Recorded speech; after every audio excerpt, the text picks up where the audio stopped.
The chain on the old Schwinn had snapped clean in two. Oil splattered across expensive Italian loafers, and the man standing in her driveway looked like he had never seen a bicycle up close in his entire life. Maya wiped her hands on her work apron and studied him from where she knelt beside Mrs. Patterson's repaired cruiser. He was tall, probably early 30s, with dark hair that looked professionally styled even though it was now slightly disheveled. His suit probably cost more than her rent. And he was staring at his ruined shoes with an expression somewhere between shock and bewilderment. "You need help," Maya called out, standing up and walking toward him. He looked up, and she noticed his eyes were a striking green. "I think I broke it," he said, gesturing helplessly at the bicycle lying on its side. "I was riding past and the chain just exploded." Maya crouched down to examine the damage. The chain had definitely seen better days, probably hadn't been maintained in years. "Where did you get this bike?" "I found it in my grandmother's garage. Thought I would try riding to clear my head." He laughed, but it sounded strained. "Clearly a mistake." "Not a mistake, just bad timing." Maya stood and brushed off her knees. "I can fix it. Give me about 20 minutes. "Really?" He looked genuinely surprised. "You can fix it right now. That's what I do." She gestured to the hand-painted sign hanging on her garage door, Maya's Bicycle Repair. "I'm Maya." "James," he said, extending his hand before realizing it was covered in chain grease. He pulled it back with an embarrassed smile. "Sorry. Don't worry about it. I'm used to worse." She grabbed the bicycle and wheeled it into her garage, which she had converted into a small workshop. Tools hung neatly on pegboards, spare parts organized in labeled bins. Her workspace was modest but efficient, built from years of learning the trade from her father before he passed. James followed her in, looking around with obvious interest. "This is impressive." "Thanks." Maya selected a new chain from her inventory and began removing the broken one. "So you're not much of a cyclist, is it that obvious?" He leaned against the workbench, careful not to touch anything. I usually don't have time for things like this." "What do you do?" Maya asked, mostly to fill the silence as she worked. There was a pause. "Business. Import and export mostly." He said it quickly, like he wanted to move past the topic. "What about you? How long have you been fixing bikes?" "Since I was 12. My dad taught me. He ran this business out of our garage for 30 years. She threaded the new chain through the derailleur. "When he died 3 years ago, I took over. The neighborhood needs someone who can do affordable repairs, and I needed something to hold on to." "I'm sorry about your father." "Thank you." Maya glanced up at him. His expression was genuinely sympathetic, not the awkward discomfort most people showed when she mentioned her dad. He would have liked fixing this old Schwinn. He loved vintage bikes. She worked in comfortable silence for a few minutes, adjusting the chain tension and checking the gears. James watched with what seemed like real fascination, asking occasional questions about what she was doing. He had a nice voice, she noticed. Deep and warm. "All done," Maya announced, spinning the pedal to test the chain. It moved smoothly, no skipping. "Good as new. Well, better than it was." "How much do I owe you?" $25. James pulled out his wallet and handed her 2 20s. "Keep the change. You saved my afternoon." "Thanks." Maya pocketed the money and wheeled the bike back outside. "Try to clean and oil that chain every few weeks. It will last longer." "I will." He took the handlebars, then hesitated. "Actually, I have no idea how to do that. Clean a chain, I mean." Maya laughed. "YouTube has about 1,000 tutorials." "Right, of course." He swung his leg over the bike, then paused again. "Thank you, Maya, really. You didn't have to help me so quickly." "It's literally my job," she said, but she was smiling. He smiled back, and it transformed his face from handsome to genuinely striking.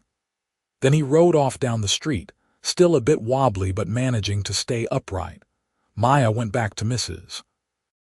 Patterson's cruiser, but her mind kept drifting to the strange man in the expensive suit riding a vintage Schwinn. There had been something about him, some quality she could not quite name. Loneliness, maybe, or just the look of someone who had forgotten what it felt like to do something simple.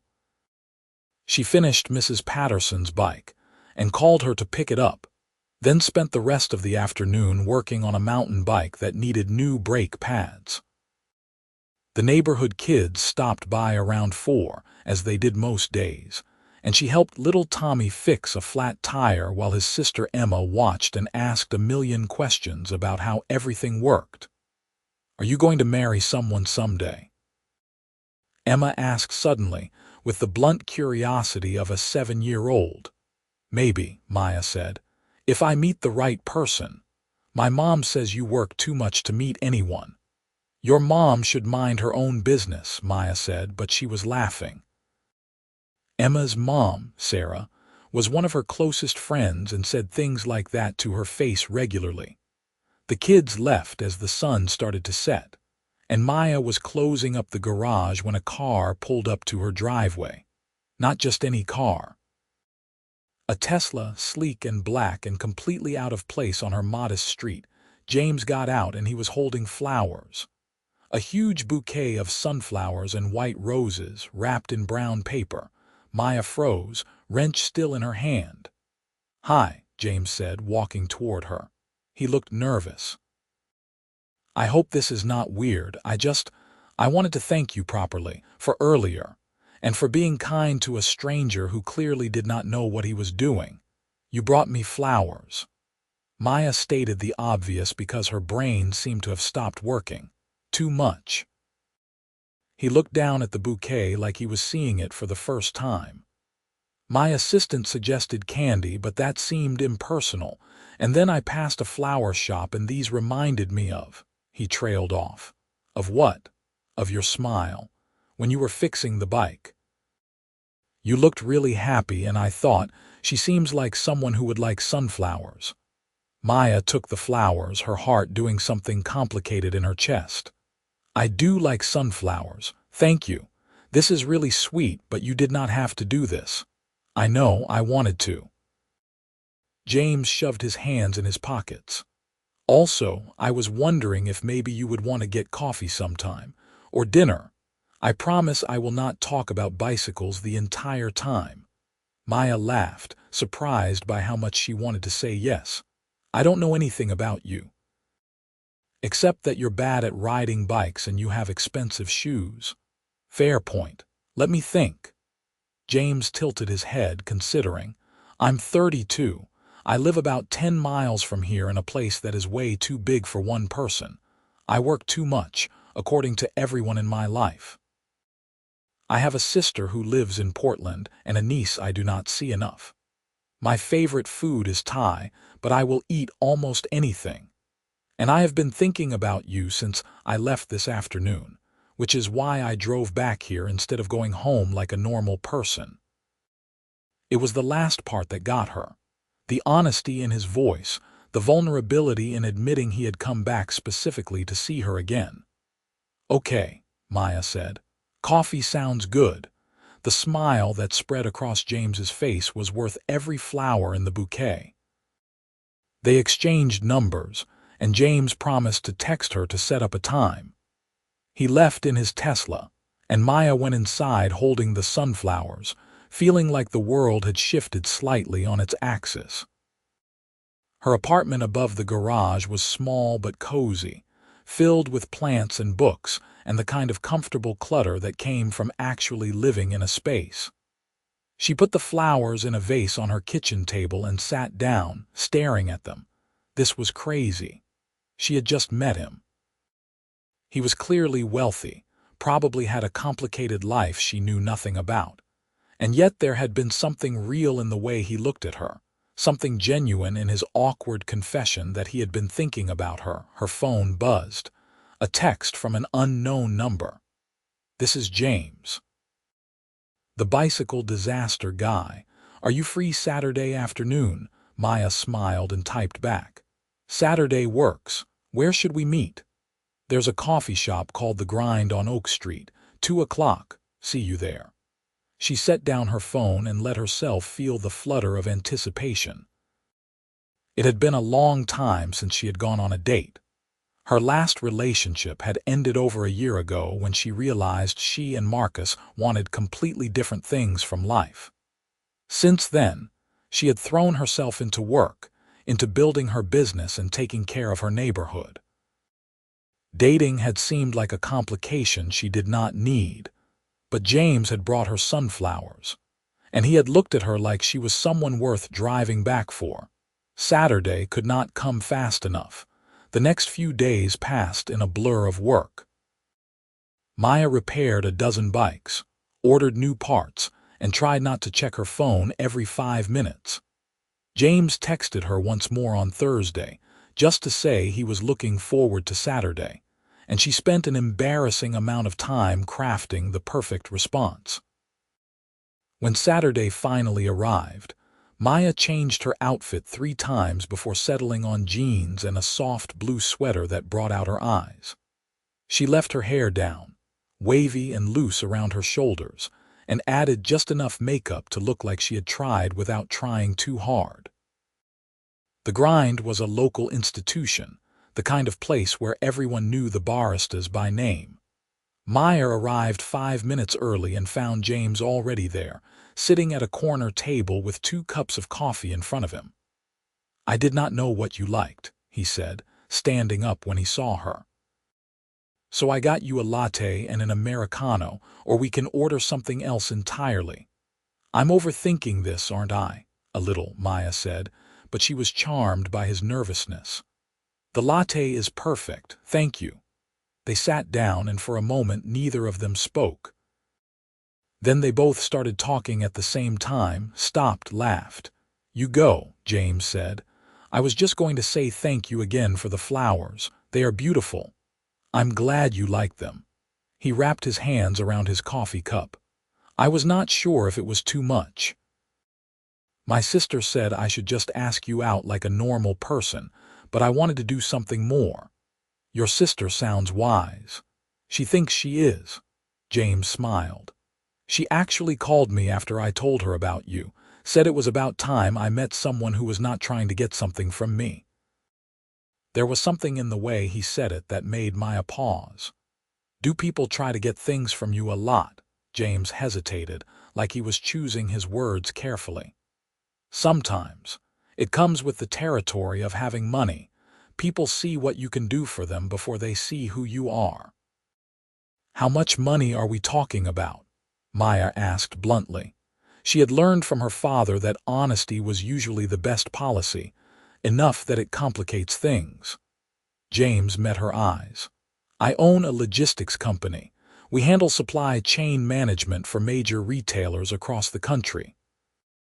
It's boring business stuff, but it has done very well, better than I ever expected when I started 10 years ago." "So when you said import and export, you were understating things."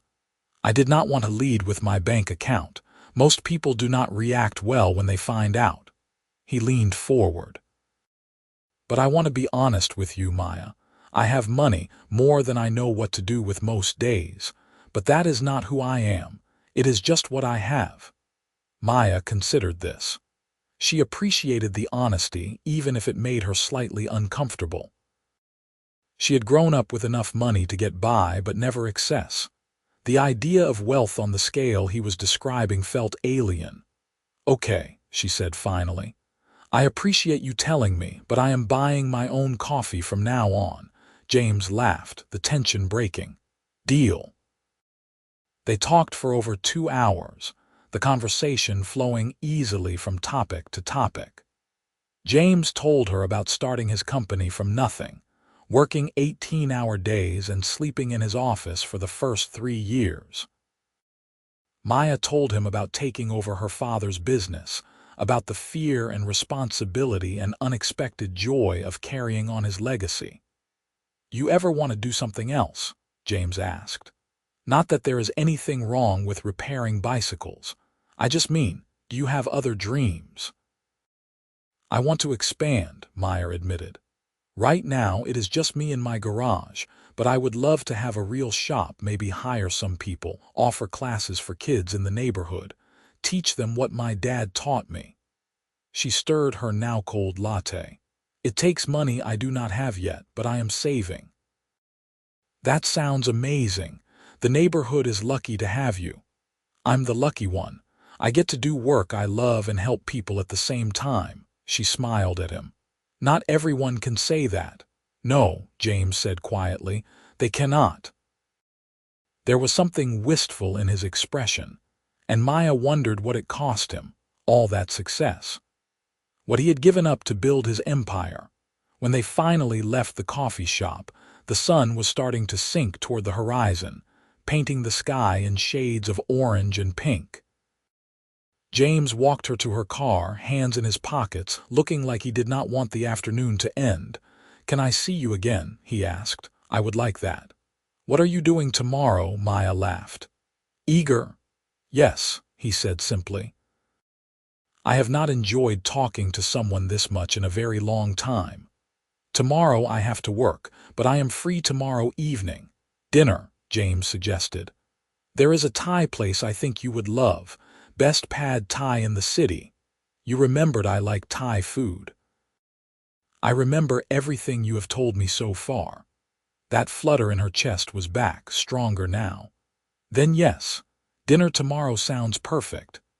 James smiled, and Maya realized she was already addicted to that smile, to the way it made his whole face light up.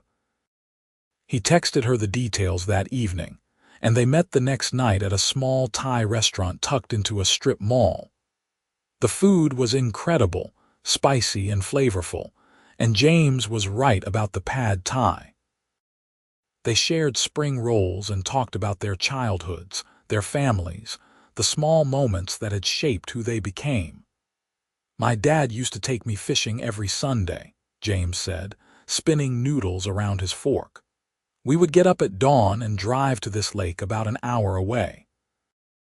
We never caught much, but it was our time together away from everything else. Does he still fish?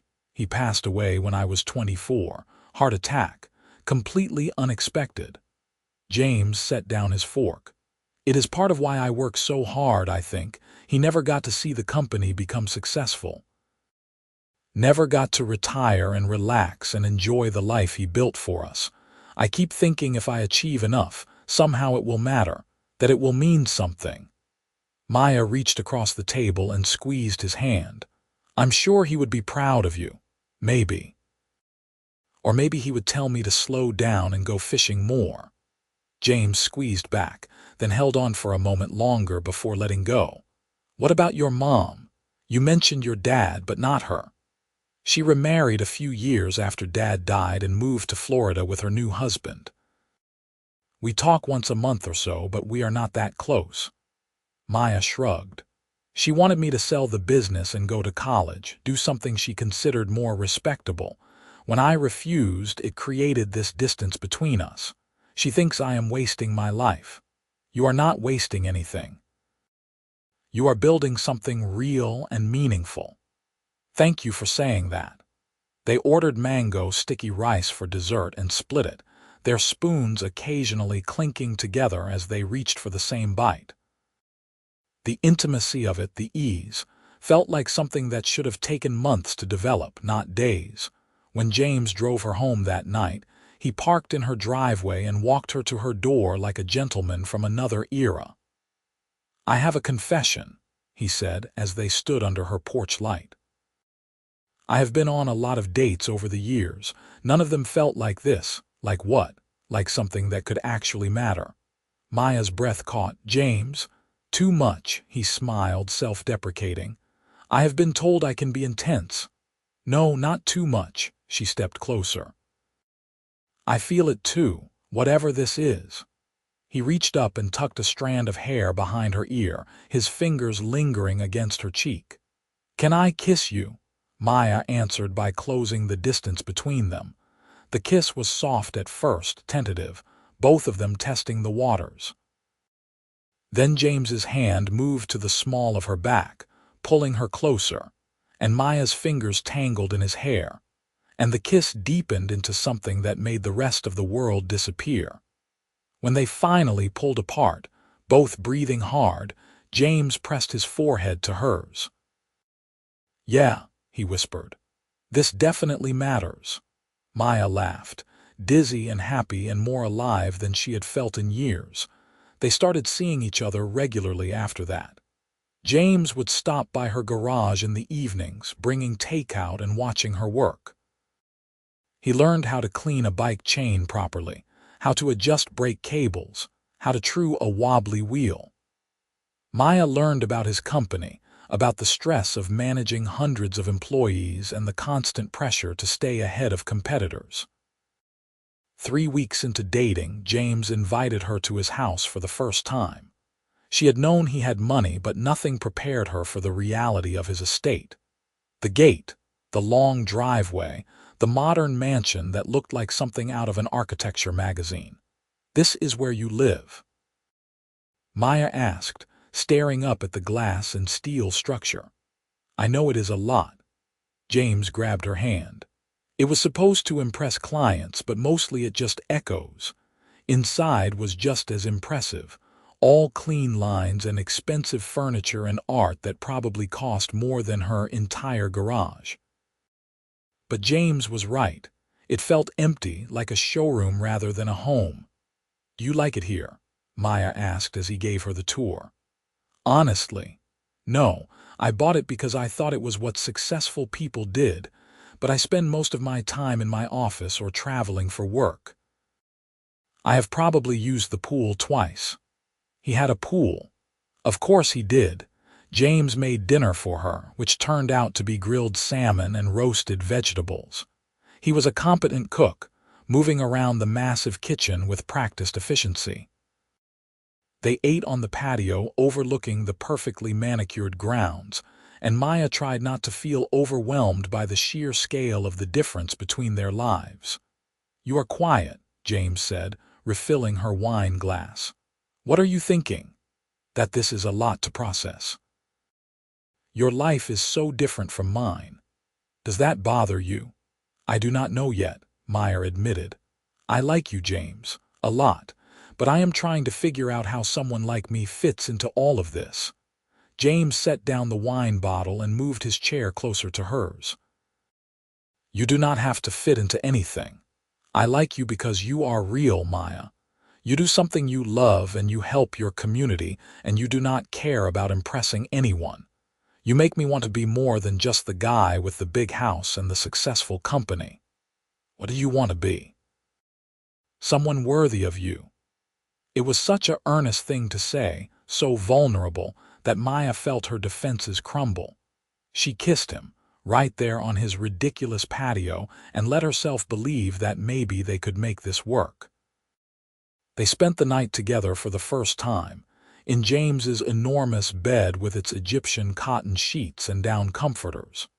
He was gentle and passionate and attentive, and afterward they lay tangled together in the darkness, talking about everything and nothing. "I want to introduce you to people," James said, playing with her hair. "My sister, my business partner, my friends, I want them to meet you." "As what? Your girlfriend?" "Yes, if that is okay with you. It is more than okay." Maya smiled against his chest. "I want you to meet Sarah and Tommy and Emma, and Mrs. Patterson, who will definitely have opinions about you. I look forward to it." The next few months were a whirlwind. Maya met James's sister Rebecca during a video call, and they hit it off immediately. Rebecca was funny and sharp and clearly protective of her brother, but she warmed up to Maya quickly.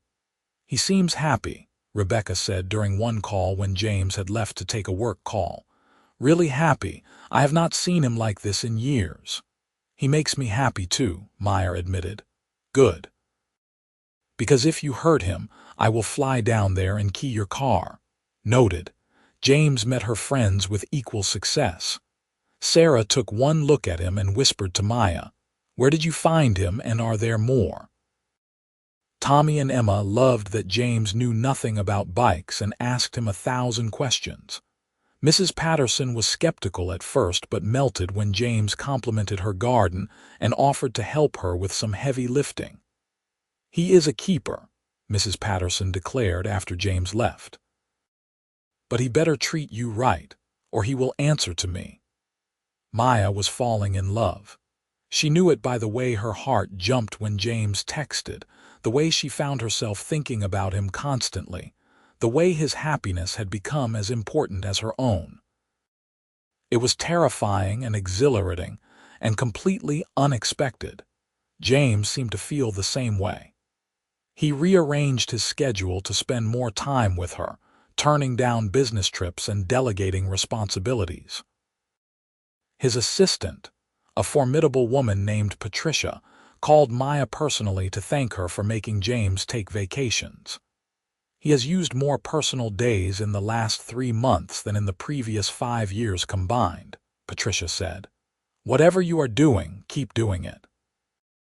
They had their first real fight on a rainy Tuesday in November.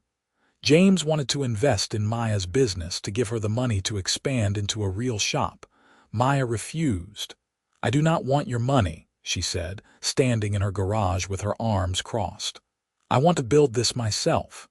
"Why?" "I have resources that could help you achieve your dreams faster. What is wrong with accepting help?" "Because I need to know I did this on my own, that it is mine, not something you bought for me." "That is not what this would be," James argued, frustration clear in his voice. "I believe in you and your business. This is an investment, not charity. It feels like charity. It feels like you do not think I can do this without you." "That is not fair, Maya. I know you can do anything you set your mind to. I just want to help." "I did not ask for help." They stared at each other, both angry and hurt. Then James sighed and ran a hand through his hair. "You are right. I am sorry. I overstepped." He stepped closer. "I just get excited about your plans and I want to see them happen, but it is your business, your decision. I should have respected that." Maya felt her anger deflate. "I am sorry, too, for snapping at you. I know you were trying to be supportive." She took his hand. "Can we make a rule? You do not try to solve my problems with money unless I explicitly ask for help. Deal? And you tell me when I am being an overbearing idiot." "I can do that." They made up, and the fight actually brought them closer. It forced them to communicate, to set boundaries, to understand each other better. As winter approached, they settled into a comfortable rhythm. Maya spent most nights at James's house, though she kept her apartment for independence. James learned to help with simple bike repairs and started riding regularly, getting back his grandmother's old Schwinn fixed up properly. They cooked together, watched movies, talked for hours about their days. Christmas came, and James invited Maya to spend it with him and Rebecca's family in Portland. Maya was nervous about meeting his niece in person and spending days in close quarters with his family, but the trip was wonderful. Rebecca and her husband welcomed her warmly, and their daughter Lily was an adorable 5-year-old who decided Maya was her new best friend. "Uncle James, I love her," Lily announced on Christmas morning. "You should marry her." "Lily," Rebecca looked mortified. "You cannot just say things like that." "Why not? Dad says Uncle James is happier with Maya than he has ever seen him." James turned slightly red but was smiling. "Your dad is right." Maya felt her heart skip. They had not talked about the future explicitly, both content to live in the present. But hearing James admit his feelings so openly made her realize how much she wanted a future with him.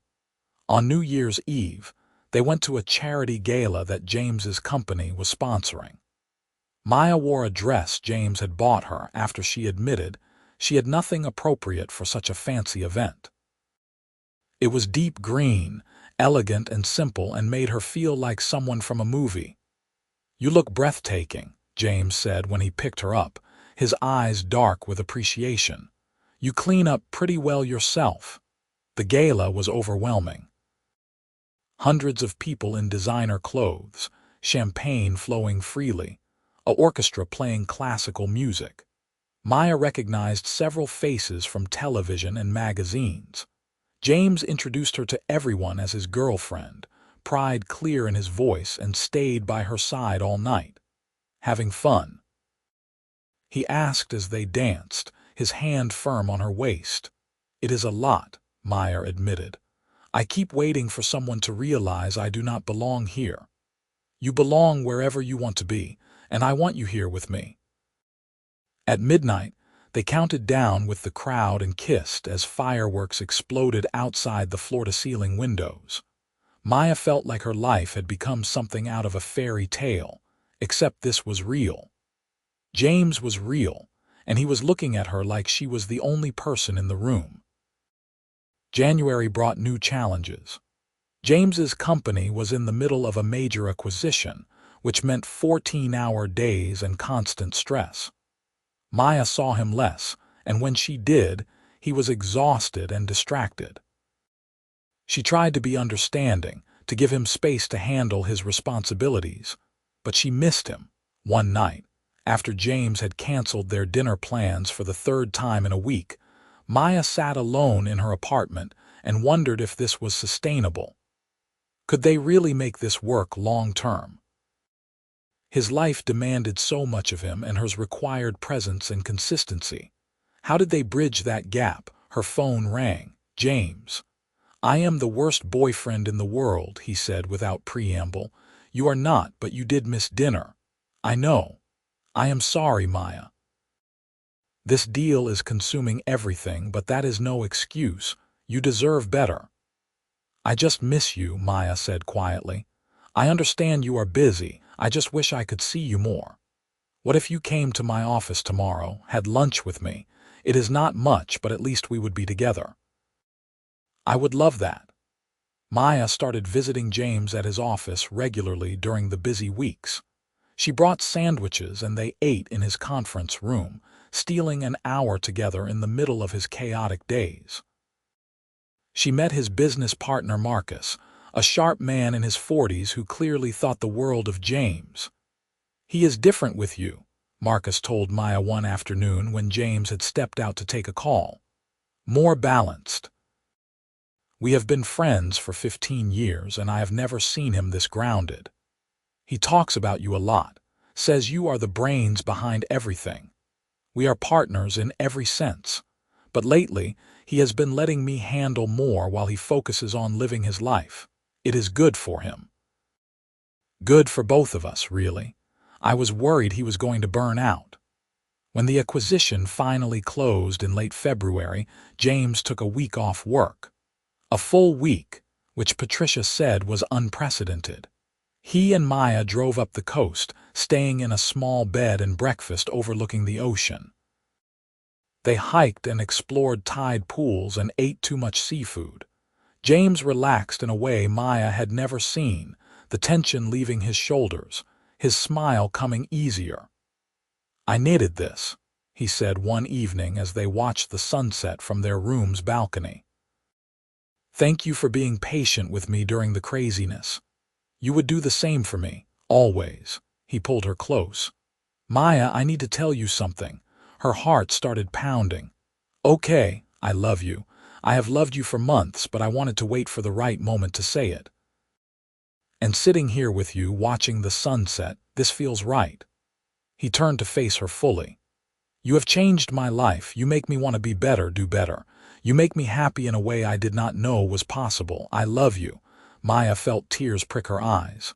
I love you too, so much, James. I think I have loved you since you brought me sunflowers. He kissed her, slow and deep and full of promise. They made love as the sun dipped below the horizon, the ocean waves crashing in the distance, and Maya thought this was what happiness felt like. Not perfect, not without challenges, but real and true and worth fighting for. Spring arrived with warm weather and blooming flowers. Maya's business was thriving, her reputation spreading beyond the immediate neighborhood. She had a waiting list of repairs and was working longer hours to keep up with demand. James had been right about her needing to expand, though she still refused his money on principle.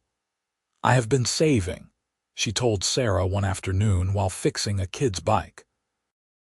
"Another year and I should have enough for a down payment on a small retail space.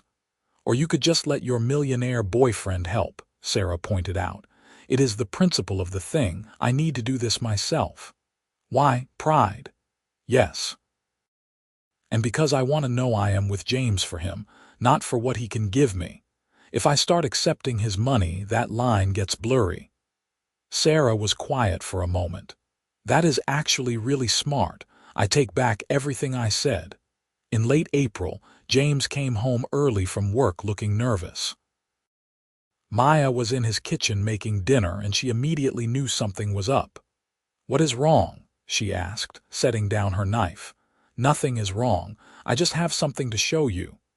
He pulled out his phone and brought up a real estate listing. "There is a property for sale 2 blocks from your garage.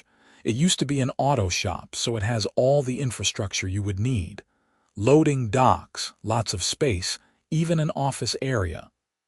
Maya looked at the photos. The place was perfect, bigger than she had imagined but not overwhelming. The location was ideal, right in the heart of her neighborhood. "James, I cannot afford this." "I know. But I have a proposal. What if my company bought it as an investment property? We would rent it to you at whatever rate you can afford with a lease option to buy. When you are ready, the place is yours. Until then, you pay what makes sense for your business." "That is basically you giving it to me with extra steps." "No, it is me making a smart business investment. Your business is growing. You are going to need space eventually. This way you get the space now, I get a tenant I trust, and everyone wins." He took her hands. "Maya, I am not trying to control your business or take away your independence. I just see an opportunity that works for both of us. But if you say no, I will drop it completely. I promise." Maya looked at the photos again. The space really was perfect, and his proposal did make sense from a business standpoint. She would be paying rent, just like she would anywhere else. The option to buy gave her something to work toward without the pressure of immediate debt. "What would the rent be?" she asked. James named a figure that was more than fair but not suspiciously low. "Market rate for the neighborhood. I had Marcus research it. You talked to Marcus about this?" "I wanted to make sure I was doing it right, not overstepping." He squeezed her hands. "So what do you think?"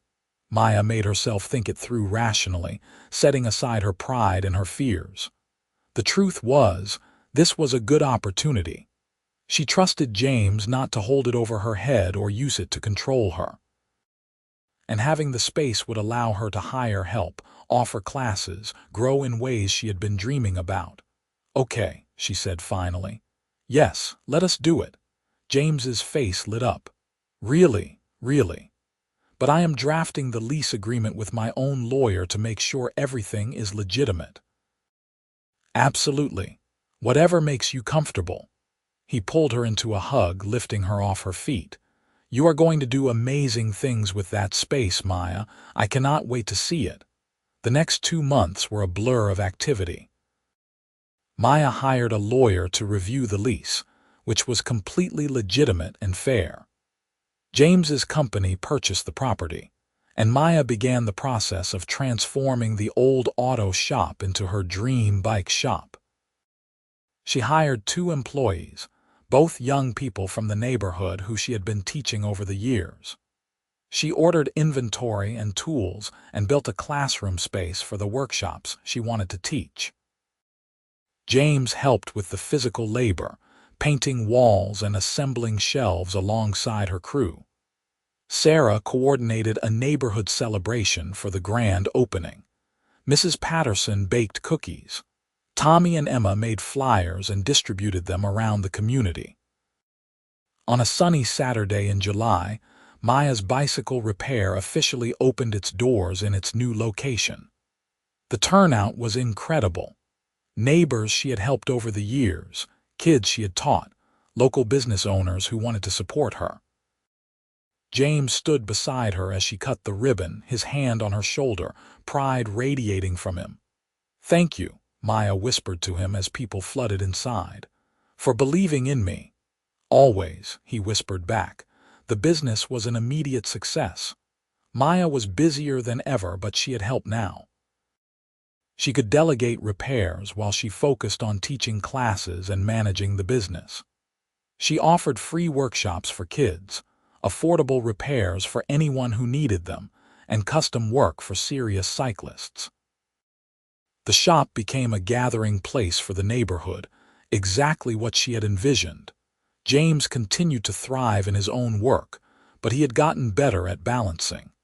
He worked hard during the day and came home to Maya at night. They had fallen into a life together that felt natural and right. In October, nearly a year after they had met, James planned a weekend trip back to the coast. They returned to the same bed and breakfast, walked the same beaches, ate at the same restaurants. Maya thought it was sweet, this nostalgia for their first trip together. On their last evening, James suggested a walk on the beach at sunset. The weather was perfect, the sky painted in brilliant oranges and pinks. They walked hand in hand, talking about everything and nothing, comfortable in the way only long-time couples could be. "Maya, can we stop for a minute?" James asked when they reached a secluded cove. "Sure." She turned to face him and found him down on one knee, her breath caught. "Maya," James said, pulling a small box from his pocket. "The day I broke my grandmother's bike was the luckiest day of my life. You took a chance on a stranger who had oil on his shoes and no idea what he was doing. You saw me, not my money or my company or the life I had built, just me. And you made me want to be worthy of that." Tears were already streaming down Maya's face. "You are smart and talented and kind. You build things with your hands and your heart. You make your community better just by being in it. You make me better just by loving me, and I cannot imagine spending my life with anyone else." He opened the box, revealing a simple, elegant diamond ring. "Will you marry me?" "Yes," Maya said, her voice breaking. "Yes, of course I will marry you." James stood and slipped the ring on her finger, then kissed her as the sun set behind them. Maya felt like she was floating, like her heart might burst from happiness. They called Rebecca from the beach, and she screamed so loud they had to pull the phone away from their ears. They called Sarah, who cried and made Maya promise she could help plan the wedding. They called Marcus, who told James it was about damn time. That night, lying in bed wrapped in each other's arms, James asked, "What kind of wedding do you want?" "Something small," Maya said. "Family and close friends, maybe in a garden or somewhere outside, nothing too fancy." "That sounds perfect." He kissed her forehead. "Whatever you want, as long as I get to marry you." They planned the wedding for the following spring, giving themselves time to do it right without rushing. Maya's mom flew in from Florida and actually cried when she saw how happy her daughter was. She apologized for not being more supportive over the years, and she and Maya spent hours rebuilding their relationship. Rebecca was Maya's maid of honor. Sarah and 2 other close friends were bridesmaids. James's best man was Marcus, with his other groomsmen being childhood friends and Rebecca's husband. The ceremony was held in a botanical garden on a perfect May afternoon. Maya wore a simple white dress with a flower crown. James wore a suit and looked at her like she was the most incredible thing he had ever seen. They wrote their own vows, promising to support each other's dreams, to communicate honestly, to love each other through whatever life brought. When the officiant pronounced them husband and wife and James kissed her, Maya felt like her life had come full circle. From the daughter of a small-time bike repairman to the wife of a successful entrepreneur, she had stayed true to herself and found someone who loved her for exactly who she was. The reception was joyful and loud, full of laughter and dancing and terrible speeches. Tommy and Emma served as unofficial ring bearers and took their job very seriously. Mrs. Patterson got tipsy on champagne and told anyone who would listen that she had known they were perfect for each other from the start. James and Maya snuck away early, driving back to his house, which was now their house. Maya had officially moved in 2 months ago, and she had spent time making the sterile mansion feel like a home. Plants and books and photographs filled the previously empty spaces. James had converted one of the spare rooms into a workshop for her, complete with all the tools she might need. "Hello, Mrs. Hayes," James said as they entered the house, sweeping her into his arms. "Hello, husband," Maya replied, still getting used to the words. They made love in their bedroom, taking their time, celebrating the beginning of their marriage. Afterward, they lay tangled in the sheets, talking about their plans for the future. "I want kids," James said, "eventually when we are ready." "Me too," Maya agreed. 2, maybe 3. They will have your smile and your eyes. They will be brilliant and kind, just like their mother. Maya kissed him. "We are going to be so happy, James." "We already are," he said. "Everything else is just more happiness on top of what we already have." The first year of marriage was an adjustment. They learned each other's rhythms even better, figured out how to navigate disagreements, built a life that honored both of their needs. James continued to run his company, but he had gotten better at delegating, at trusting his team. Maya's shop thrived, becoming a neighborhood institution. She hired 2 more employees and started offering evening classes for adults. On their first anniversary, James surprised Maya with a trip to Italy. They spent 2 weeks exploring Rome and Florence and the Amalfi Coast, eating incredible food and soaking up history and art. It was during that trip in a small villa overlooking the Mediterranean that Maya told James she was pregnant. "Really?" James asked, his face a mixture of shock and joy. "Really. About 8 weeks along. I wanted to wait until I was sure before I told you." James picked her up and spun her around, both of them laughing. They spent the rest of the trip planning, dreaming about who their baby would become. Their daughter was born the following February, a healthy baby girl they named Rose after James's grandmother. She had James's green eyes and Maya's dark curls and a personality that made itself known from day one. Maya took 6 months off from the shop, though she still stopped by regularly to check on things. James worked from home as much as possible, not wanting to miss a moment of Rose's first months. Being parents was harder than either of them expected, but more rewarding than they could have imagined. Rose was colicky and demanding, but when she smiled at them, it made every sleepless night worth it. James was a hands-on father, changing diapers and doing feedings and walking Rose around the house at 3 in the morning when she would not sleep. "You are amazing with her," Maya said one night, watching him rock their daughter. "I am terrified I am doing everything wrong," James admitted. "You are not. You are perfect." When Rose was 6 months old, Maya went back to work part-time, gradually increasing her hours as Rose got older. They hired a nanny they trusted, and Maya's mom started visiting more often to help with childcare. The shop continued to grow, and Maya realized she needed to hire a manager to help run the day-to-day operations while she focused on the bigger picture. James's company went public when Rose was 2, a major milestone that made him even wealthier on paper. But the money mattered less to him than it once had. He was more interested in coaching Rose's future soccer team and teaching her to ride a bike and making sure Maya knew how much he loved her. They had a second child when Rose was 3, a boy they named Daniel after Maya's father. He was calmer than Rose, more easygoing, though he inherited his father's stubborn streak. Rose was an excellent big sister, protective and loving, though she also enjoyed stealing his toys. The years passed in a happy blur of family dinners and school events and business challenges and quiet moments. Maya expanded her shop into a second location on the other side of the city. James stepped back from the day-to-day operations of his company, transitioning to chairman of the board while Marcus took over as CEO. They bought a vacation house near the beach where they had gotten engaged, a place for the family to escape and recharge. On their 10th anniversary, James and Maya returned to her garage, which she had kept even after opening the shop.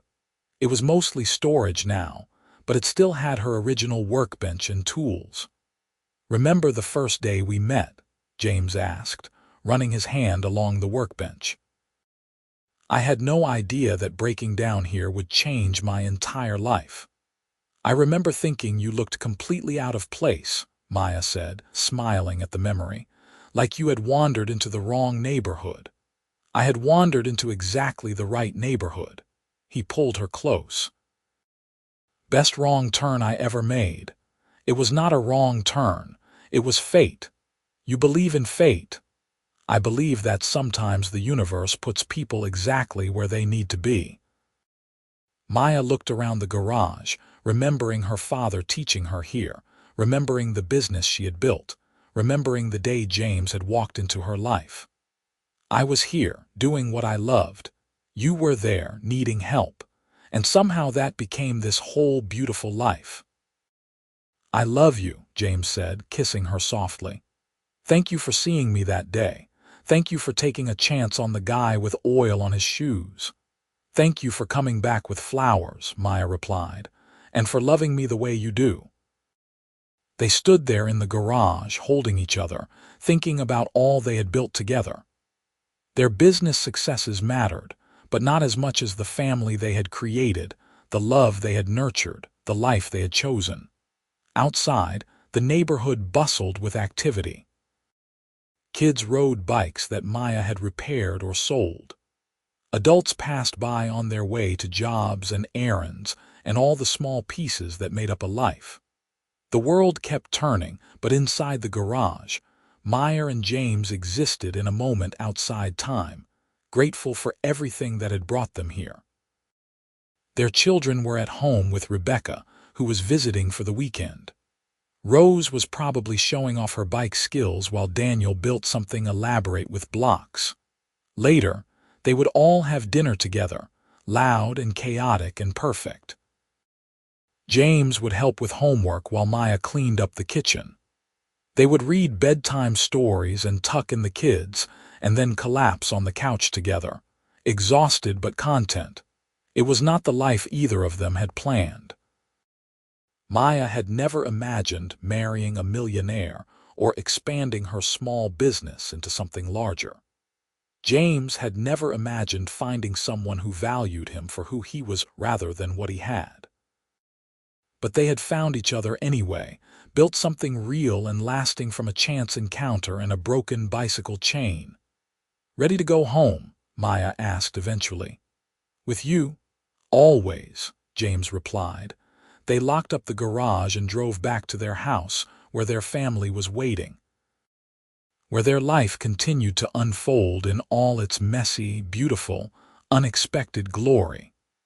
They had started with flowers and a repaired bike, and they had built a love story that would last forever. Years later, when Rose asked how they met, Maya would tell her about the day a stranger broke down in her driveway. She would tell her about the flowers and the coffee and the way her father had looked at her like she was the answer to every question he had been asking. She would tell her that love sometimes arrived when you least expected it, in the form of a man in expensive shoes with a broken bicycle and an open heart. And Rose would smile and say she wanted to find love just like that someday. Maya would hug her daughter and tell her that the best love stories were the ones you never saw coming, the ones that started with helping a stranger and ended with forever. James would overhear and add that the secret was marrying someone who would fix your bike, even when you had no idea what you were doing. And Maya would laugh and kiss him, still just as in love as she had been that first day, still just as grateful that he had ridden into her life and decided to stay. Their story was not about the money or the success or the big house. It was about two people who had found each other despite coming from different worlds, who had chosen each other every day since. It was about building a life based on love and respect and partnership.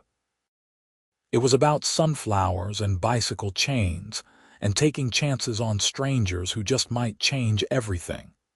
And it was a story that would continue for the rest of their lives, adding new chapters and memories and adventures, but always coming back to that first moment. The day everything changed. The day Maya fixed a bicycle and gained a love that would last forever.